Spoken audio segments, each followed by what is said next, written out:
Le parc de la Venta se situe dans l'état de Tabasco, tout près de la ville de Villahermosa. C'était la région Olmec. Mais il y avait aussi du pétrole qui a été exploité et toutes les richesses Olmec qui étaient isolées ont été regroupées dans un parc animalier mais aussi archéologique avec des stèles et ces fameuses têtes de guerriers jaguars Olmec.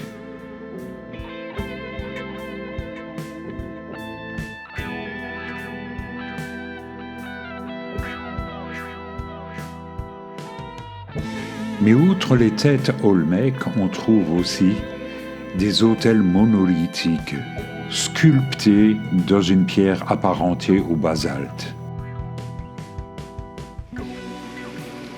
Nous ne sommes plus très loin ici de l'état du Chiapas, où se cache la cité magique de Palenque. C'est une cité maya classique qui s'est donc éteinte au IXe siècle et qui devait être inféodée à Tikal, actuellement au Guatemala. Nous sommes ici devant la dalle de Pacal, qui est située dans une chambre à l'intérieur du temple des inscriptions. C'est une image qu'on ne peut absolument plus prendre actuellement, vu que l'entrée est interdite. Nous passons devant le Palacio, reconnaissable à sa tour qui a été rajoutée dans un but de restauration. Autre prise de vue précieuse, une vue de ce Palacio depuis la plateforme sommitale de la pyramide des inscriptions.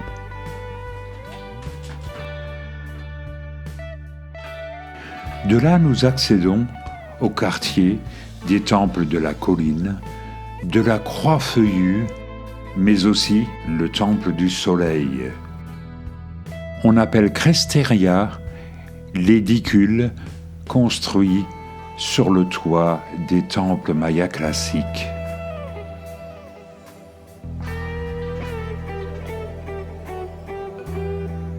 Le temple du soleil n'est certes pas celui de Tintin, mais il est remarquable de par sa cresteria intacte. À l'intérieur, on trouve un bas-relief représentant le soleil. Et devant nous se situe le temple des inscriptions, dans lequel il y avait la tombe de Pacal, entre guillemets, puisqu'il est écrit nulle part que le Halach Huinic de Palenque se soit appelé Pacal. Son visage était recouvert d'un masque de jade qui a malheureusement été volé au musée de Mexico.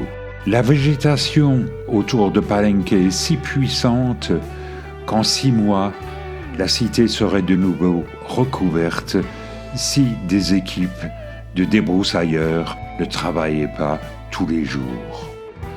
Encore une vue du Palacio et du temple de la colline avant de prendre la route à travers la forêt du Chiapas vers les cascades de Misolha pour commencer. Cela signifie chute d'eau en maya. 41 mètres de haut, c'est pour ça que des plongeurs jouent aux trompes-la-mort, un peu comme à Acapulco, où la quebrada fait 35 mètres de haut seulement. Autre lieu magique, Agua Azul. Les 3/4 du temps, l'eau d'Agua Azul est aussi bleue que ça. Sauf quand il a beaucoup plu avant. Alors là, elle se charge de boue. La particularité de cette cataracte, c'est qu'il y a ce qu'on appelle des gours, des petits barrages naturels formés par de la calcite qui précipitent sur tout obstacle rencontré par ces eaux très chargées en calcaire. Cela forme des petits bassins dans lesquels on pouvait se baigner. Je dis ça à l'imparfait parce que maintenant c'est interdit.